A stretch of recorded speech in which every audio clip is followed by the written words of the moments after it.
Ha ha. Yeah, this is F's little pile of 1, 2, 3, 4, 5, 6, 7, 8, 9, 10, 11 games. So, well, there's a series in here that you probably will be able to guess. So, I'll try and sort of mash them all into one. So it might not take as long as 11 games would suggest. Yeah, before I go on, I want to thank people who've been sticking with this series because when I first started it, sort of the idea was the thought process went that how to sort of how to get it out so that people want to watch it, and I could have sat and done a sort of 4 or 5 hour sort of mammoth, but then that would have been sort of pretty much unwatchable. And I'm a bit sort of hamstrung by the fact that I'm only using this sort of little webcam on my computer, so I can't sort of point anything at a shelf. So it was literally this. And then also I did know that if you do a series like this, there's always an initial enthusiasm for it amongst people who watch. And then that naturally drops off, and so I just want to thank people who've been sticking with it. Simple as that. It's nice to know that sort of people who sort of regularly watch it and look out for it. So yeah, I appreciate it. But I mean, when it's all done, I'll do the other one. I did sort of mention sort of the whole. I'll just do like a montage. I'll try and do like sort of still photos, and that'll be like one per game. So that'll be like maybe sort of a second per game. That'll still be like a sort of a 10-minute video. Ooh, but yeah, right. I'll carry on with the rest of the video. Right, like I said, 11 games, bit of a mixture of 1 or 2 I've not actually played, so I'll get to those. First one is Fate Black. I didn't realise. Hello, is that creepy? That's creepy, isn't it? Ooh, look at that. As you can see how it's reflected. That's a bit trippy, isn't it? I'll try and position it so you can't see sort of my alter ego. There you go. I mean, I was sort of. You can't really miss sort of the associations with. I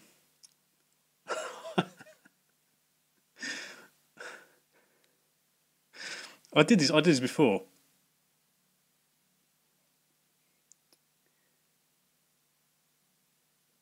The name of the sort of the it's one of my favourite PS Mega Drive games, Flashback. I was thinking Survivor. No, what the fuck's the Survivor? No, but Flashback. You can't really miss sort of the connection with Flashback because it's got this sort of Conrad thingy as the sort of on the front cover, and it's with the sort of classic leather jacket jeans combo which he uses in Flashback. And things I know it's an early PS1 release. Before I bought it, I didn't really know too much about it. I mean, other than I thought it was like sort of a vague, some sort of not so much a sequel as a vague connection to Flashback. But then having played it, no, it is more sort of like a straight up sequel. I mean, even the storyline continues on because at the end of Flashback, he just sort of gets in the ship and sort of fires himself out into the beyond, doesn't he? Just to float for all eternity because he's sort of miles from home. But then, sort of the beginning of the game, the cutscene shows that he gets his ship with him in sort of stasis is sort of salvaged, a bit like in Aliens. It's salvaged, and it's salvaged by the enemies from some Flashback. So there's a direct connection, and the game style is the same as well. I mean, apart from the fact Flashback is in 2D, but this is obviously in 3D with a sort of a third-person perspective, and with the camera pretty much behind the main character's sort of head. But it it uses sort of tank. Oh, it is tank controls, isn't it? Yeah, it uses tank controls. And it's the same sort of. It's the same game style. I suppose I don't know how to classify that sort of game. It's sort of, I it's like trial and error puzzle games. You know where you have like a single screen and then you have to. It's almost as if you have to work out how to progress beyond that single screen, and it's like a puzzle. But then on every so often it's like split second timing, or you have to sort of think on your feet. You don't always have time to think, and this is the same. It's the same, but it's just more awkward because sometimes you have to react to a situation because there are things shooting at you, and it's just the controls don't really lend themselves to that, sort of fluid movements so much. Whereas in Flashback, you could, it was literally just you could run off a screen, couldn't you? And or sort of jump or whatever. This is, to run you have to. It's a conjunction of a shoulder button. I think it's a shoulder button. I played it a few months ago. Oh, one of the buttons anyway, and run to run. And it's the same old sort of stealth moves of lot of creeping and stuff. But yeah, it's got a few sort of nice sort of sound effects which make me nicely nostalgic for Flashback, the game that I couldn't remember the name of. But it's dated. I mean, it's undeniably dated. But it'd be nice. It's nice for a collection, and it shows sort of the progression, because this is obviously an early game. This is 2009, I think. 2009. There's the progression from sort of the the early days of the PlayStation, and it's from '96. So, I mean, the control system is probably where it sort of falls down the most. I mean, it won't. I mean, it's a sort of sort of dated control system. Although, having said that, these next two games use a very similar sort of control system. Slightly different camera angles. They're more sort of fixed camera angles. Well, those are fixed, really. Well, they feels different. This is sort of more sort of Resident Evil style camera angles. So, Fear Effect and Fear Effect 2, Retro Helix. I wasn't really aware before I played these two of the game style. I mean, sort of you don't really get so much of a sense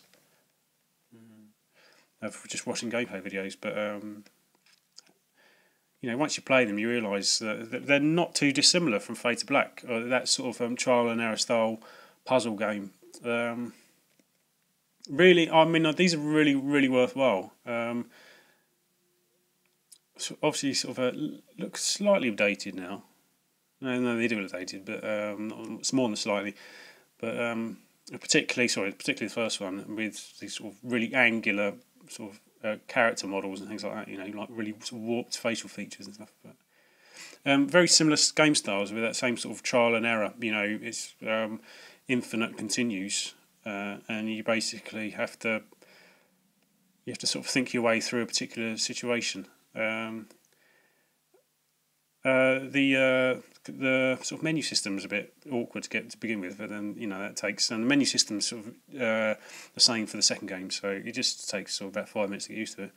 Although it does help to read the instructions, because the first time I played it, I hadn't read the instructions, and it was you need to access certain items quite quickly in order to sort of not die, so to speak. There's sort of logic puzzles really, but then again, unlike sort of certain things like point and click games, they're almost not suppose in real time. I suppose you call it in real time because there are things reacting on the screen, whereas you don't always have that in sort of other games. You have time to think, whereas in these you don't always have time to think. Sometimes, mostly they're logic puzzles,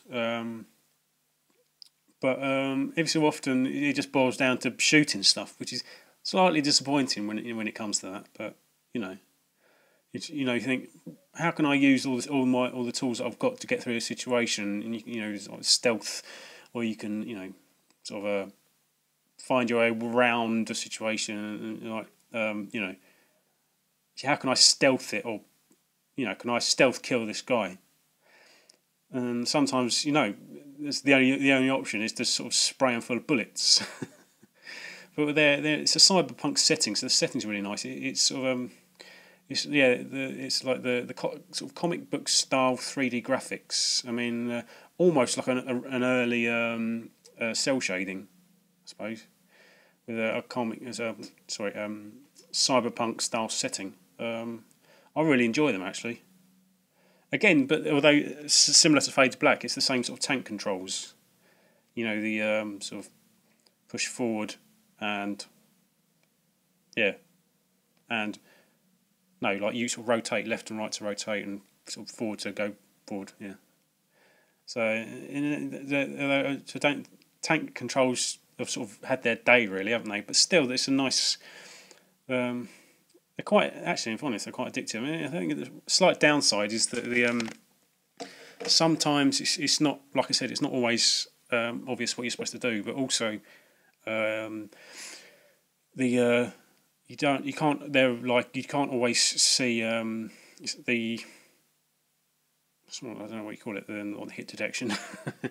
When you need to pick up an item or something, you can walk right past it and not notice it's there, or there's a button to press and you have to be really sort of right in front of it to be able to notice it. And that's a slight, when there's sort of certain split second timings that need to be, you need to do this. That's slightly cumbersome. I think an upside of that is sort of like the characters. I think it's well known as being sort of one of the first games that uses sort of two sort of same-sex partners as sort of main protagonists. So that's progressive. So that's definitely worth playing for that reason. Right. These next 1, 2, 3, 4, 5, 6 games of series. It might take rocket science to know that it's the Final Fantasy games. Final Fantasy Origins, Final Fantasy Anthology. They're all complete and all as good nick as I can get them. Final Fantasy 6, I'll put that on there. Pardon me, excuse me. Final Fantasy 7. Final Fantasy 8. Did I show that? Final Fantasy 9. These three. 6, 7 and 8. 6, 7, 8. I've had since new. 7. Okay, 7 was the first game that I first and only game I ever bought on launch. I took because the hype. Really, I bought into the hype. So it's that on screen. I bought into the hype, and the hype pays off really. This delivered. It's delivered. I was at college at the time, and I bunked off college to go to Game on Oxford Street. I don't think games were everywhere at the time. There were only a few, and I had to go all the way to Oxford Street to get one on the day of release. And I got a T-shirt. I got a T-shirt with it. I think the T-shirt died years ago. I think I cut the sleeves off actually. Some sort of weird punk thing. It wasn't a good T-shirt. It wasn't worth keeping. It was just a cheap, nasty T-shirt. It's looking really dark now, isn't it? Just noticed. But anyway, I'll carry on. You can see the game. That's the most important thing. So the first game I ever had on release. Of the six, actually, I'll get these out. So I'm probably knocking the mic. So I apologise if it's going dung. Of the 6, these are the only ones I've never really played. This is actually my second copy. I've got another copy. The first copy, it was an eBay purchase, and this is sort of follows how YouTube, probably not so much YouTube, probably sort of collecting has affected my standards down the years. And my standards have changed. When I first got my other copy, it's sort of down there. It was fine, and then sort of down the years I started to notice how it wasn't as quite as fine as I'd initially, it was just more acceptable in the beginning. It had sort of like quite a vague tea stain. It wasn't like a really obvious tea stain, it was sort of a vague one, sort of on the front cover. And then on the inside, the art cards, because it comes with art cards, and it had like sort of quite hard to notice tear on the art cards. Oh, that's not acceptable. Eventually, it became unacceptable, even though at the beginning it was acceptable. But I've not really played these, so I won't say too much about them. Probably my favourite. Not necessarily one I've played the most, but still probably my favourite. I think across the whole series, I think they're sort of tied in with the I think. So they're not actually linked, but they're tied in through everything else, like the music and the sort of sound effects, just minor sound effects, like the menu navigation and those sorts of, and they always have the same tune over the title screen. No, they don't. Yes, they do. This is that sort of wave do do do do do do do do, that one. That's like them.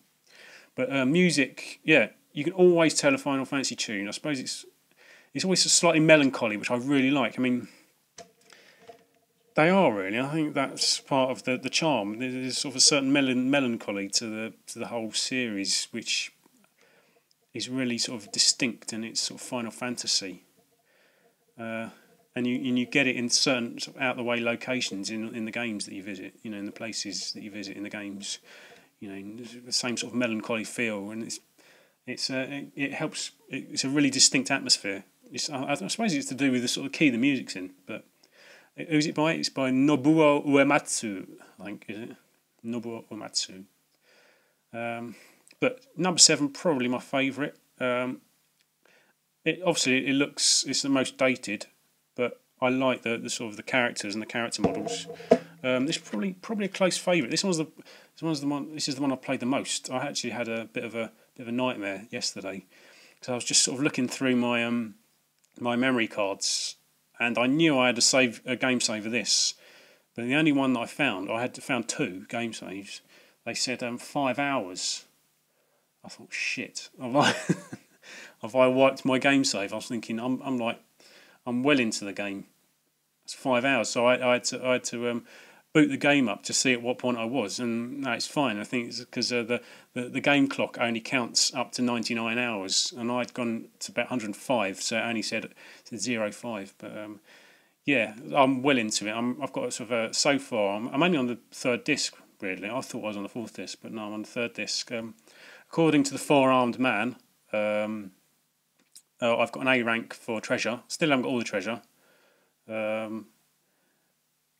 And I think sort of 60. I think it's about 65, level 65, main character level 66. But this one I've played 5 on this version.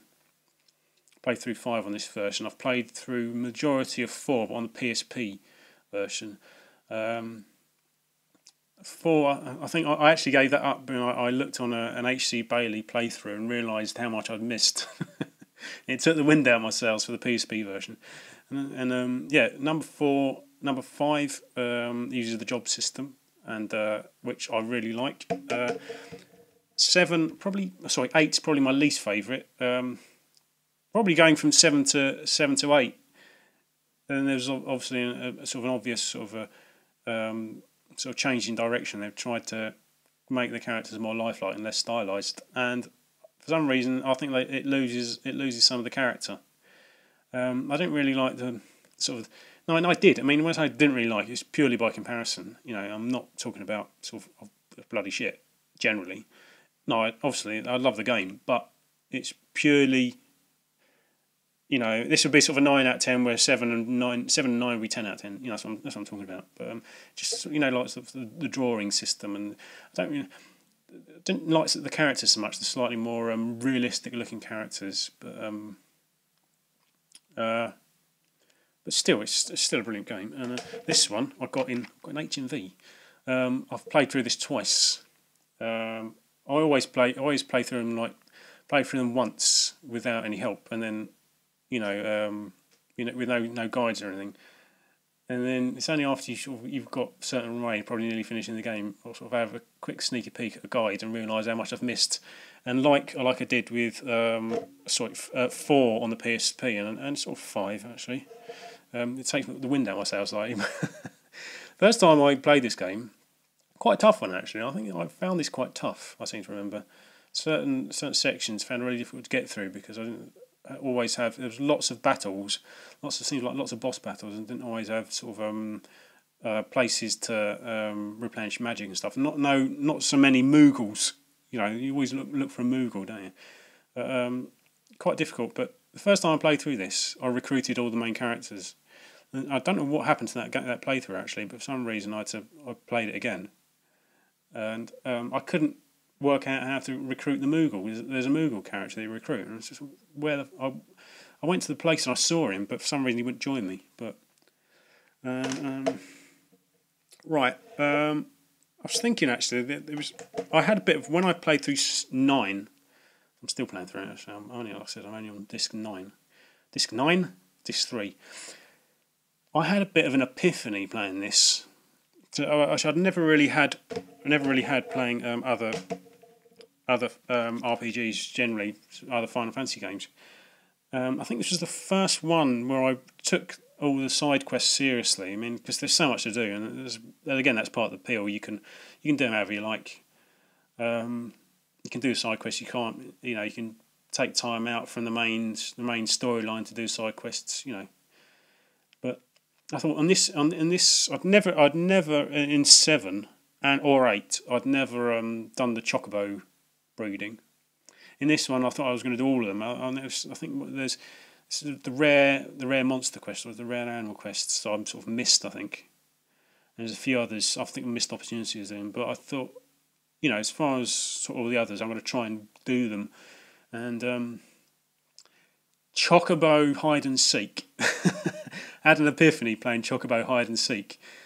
If you play through this, you've played Chocobo Hide and Seek. It's Chocobo Hide and Seek. I'll say it one more time. Chocobo Hide and Seek. It's like Hunt Thimble for Brits or any other countries who play Hunt Thimble. The old. You're looking for something. It's like hot and cold if you're hot if you're near, or cold if you're closer, as you're farther away. And with the game, I'll say it one more time, Chocobo Hide and Seek, you go to certain areas, like there's a Chocobo Forest and there's all these sort of Chocobo Lagoon, I think. And you have to ride, first of all you sort of catch a Chocobo, and you have these things called gazelle greens, I think they're called, which attracts Chocobos. You have to go to the area with the little footprints, and you catch one and you can ride on it, and you can access certain areas. And then you go up. There's always a Moogle in these places, and he says, "Do you want to play Chocobo Hide and Seek?" And you go, "Yes, please." And essentially, you have to ride about in your Chocobo, and you make him pet the ground. You've got a time limit. Usually, it starts off 30 seconds. You make him pet the ground, and depending on what the Chocobo says, if he's like really sort of, if he goes squawk, you go somewhere else and you go squawk, and the bigger the squawk, and the more sort of desperate the squawk, and if it's sort of squawk exclamation mark, big one, you're close to something. You keep pecking the ground, and then you get like treasure or just dig something up. Your main aim, because you can essentially dig up lots of different items. The main aim is to find a chocograph or a quarter. It's a quarter of a chocograph, yeah. Find a quarter. And these are pretty rare. These take a long time to get one quarter. So to get all 4, to get one chocograph, takes ages. So once you've got all 4 quarters, you can put the chocograph together, and it gives you a location on the general world map. But it's just like a vague clue and just one little frame of the actual map.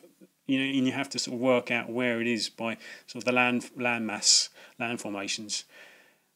And that's essentially, I think there are 16, 17 chocographs, maybe 18, I can't remember.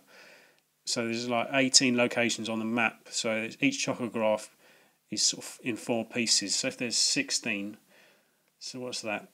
That's 64. You have to find 64 pieces. And each quarter takes a long time to get. A lot of peck in the ground. And you've got to begin with 30 seconds. And it's a proper ball ache. Proper ball ache, but I get obsessive about it, and I think that's what it sort of taps into. You get rewarded. It's a lot of work, and it's a ball ache, and it's a drag. But then it made me realise that so many RPGs, they employ that idea if things are a drag, but they reward you afterwards, and it's the same. It's be the same principle you can apply to grinding, level grinding. Level grinding's, I quite enjoy it, but it's easy to see why people might find it a drag. But then you do get your rewards. With Chocobo Hot and Cold, it's really sort of right there in your face. You see, like, the work you put in is just takes ages, and it's a lot of work, and it's a drag. But, I obsess about it. But every so often, you can get your chocograph, and then you go and dig where it is, and then you dig up this treasure chest, and it gives you all these brilliant prizes. I think one of them. I think the main character in this, called Zidane, weirdly. I think his most powerful weapon you get in. I think you get it in the 16th chocograph. I think the 16th, the last location. I think so. It's worthwhile.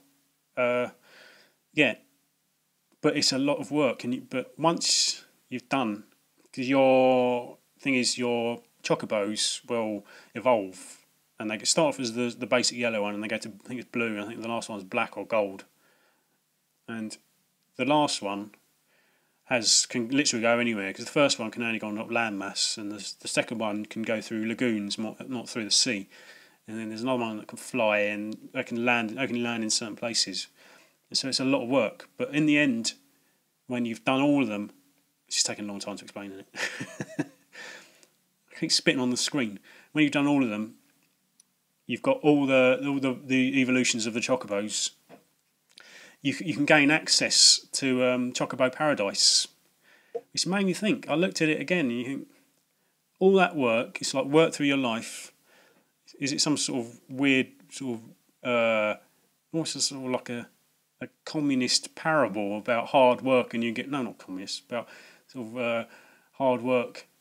I suppose this is like any not a communist parable. This is a general sort of a parable about hard work and get rewarded in the afterlife, because then you gain access to Chocobo Paradise, and this is essentially a paradise, and there's all these sort of chocobos, and there's a big fat king chocobo. I suppose you could be like the chocobo god, I suppose.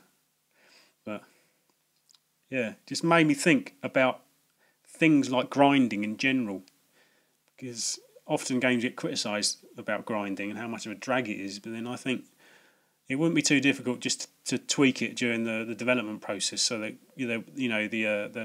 the monster encounters weren't so frequent.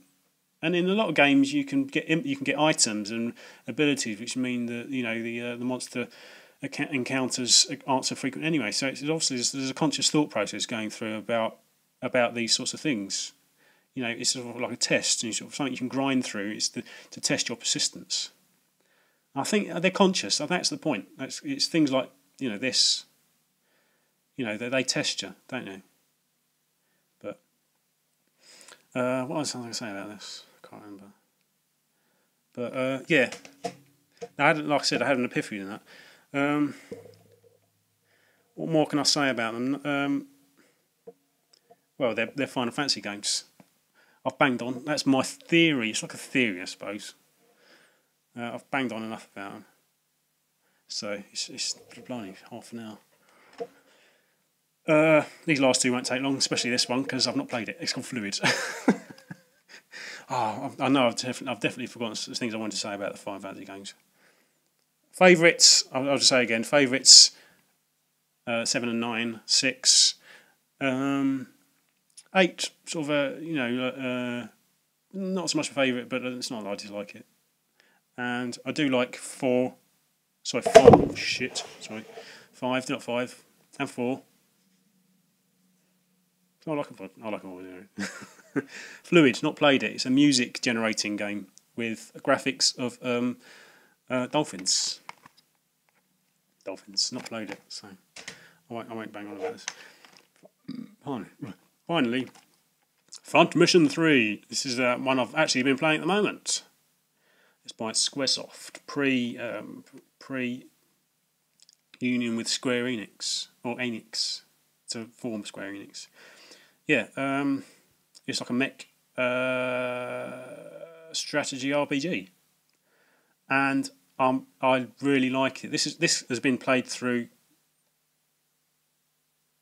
This game has been played through 3 times.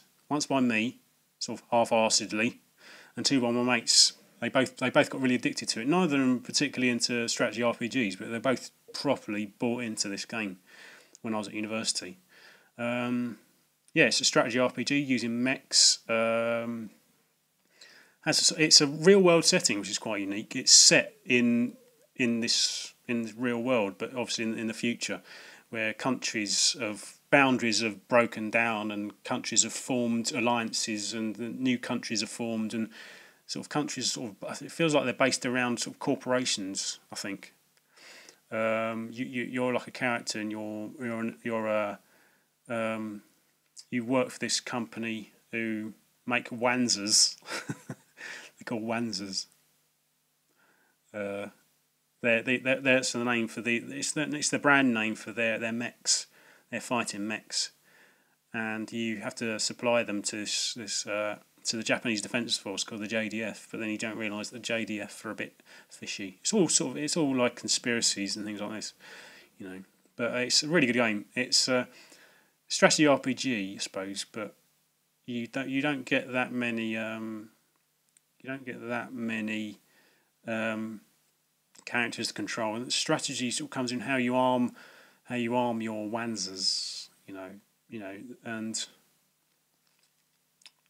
because again you've only got 4 to control, so it's sort of strategy in that sense, and you have to strategize in other ways.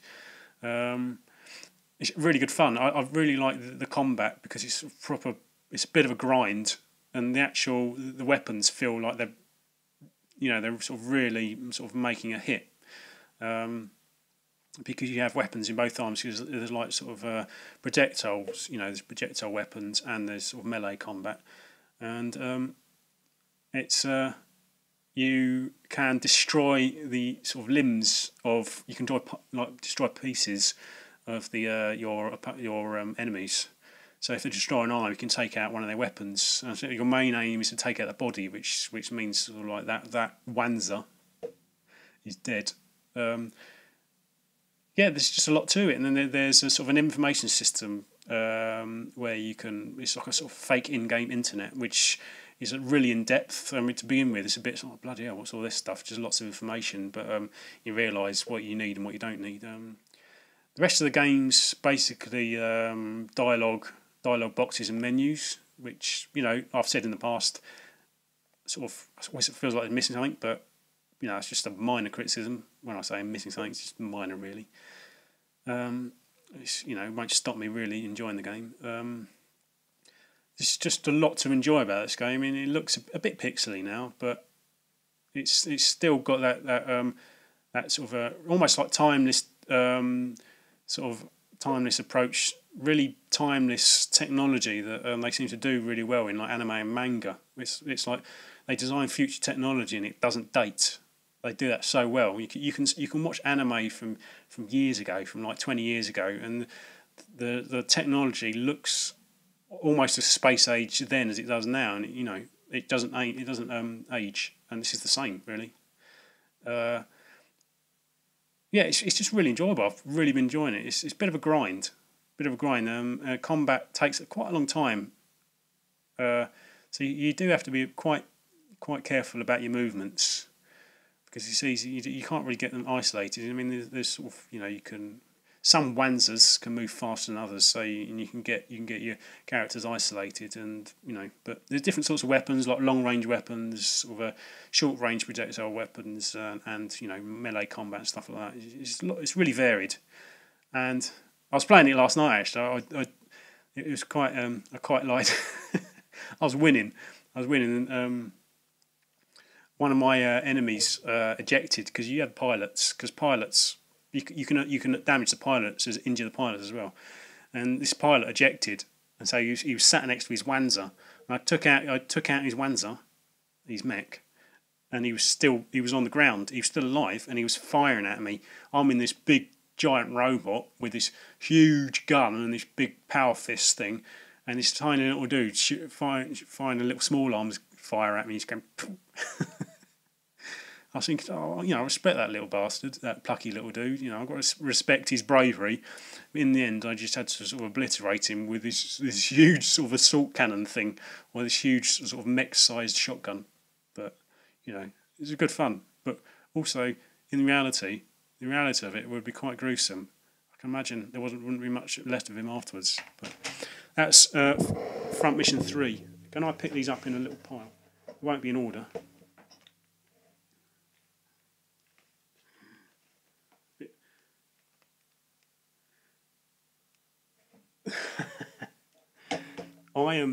I think I've mentioned in the past. I polish my cases with WD-40, but the downside of that is that it really makes them really nice and shiny and takes scratches out, and it reflects dust. Takes away the static, I think.